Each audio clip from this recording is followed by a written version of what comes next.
ഫുട്ബോളിൽ ഏറ്റവും കൂടുതൽ വേഗത നെയ്മറിനാണോ എംബാപ്പയ്ക്കാണോ എന്ന ചോദ്യത്തിന് പണ്ട് ബ്രിട്ടീഷ് മാധ്യമമായ ദ ഒബ്സർവർ പറഞ്ഞൊരു മറുപടിയുണ്ട്. ഓടുമ്പോൾ എംബാപ്പയ്ക്കും ഉരുളുമ്പോൾ നെയ്മറിനുമാണ് കൂടുതൽ വേഗത. അന്ന് വിശദീകരണം ചോദിച്ചെത്തിയ വിമർശകരോട് ഞങ്ങൾ പറഞ്ഞത് കണക്കാണെന്ന് ചൂണ്ടിക്കാട്ടി ഒബ്സർവർ തടി തപ്പി. 4 തവണ വാരിയലുകൾ പൊട്ടി 29 ദിവസം അത്യാസന്ന നിലയിൽ. തുടയിലെ ഇന്നർ മസിൽ വരിഞ്ഞുമുറുകി കാലനക്കാൻ പറ്റാതെ 68 ദിവസം ആശുപത്രി കിടക്കയിൽ. ഇടതുകാലിന്റെ ആംഗിള് തെറ്റി സർജറിക്ക് വിധേയമായ ആശുപത്രിയിൽ ചിലവിട്ടത് 212 ദിവസം.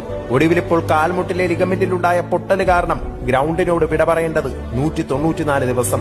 കഴിഞ്ഞ 3 കൊല്ലമായി ഒരു ബ്രസീലിയൻ ഫുട്ബോളറുടെ ഫിറ്റ്നസ് സർട്ടിഫിക്കറ്റിൽ രേഖപ്പെടുത്തിയ പരിക്കുകളുടെ കണക്കാണിത്.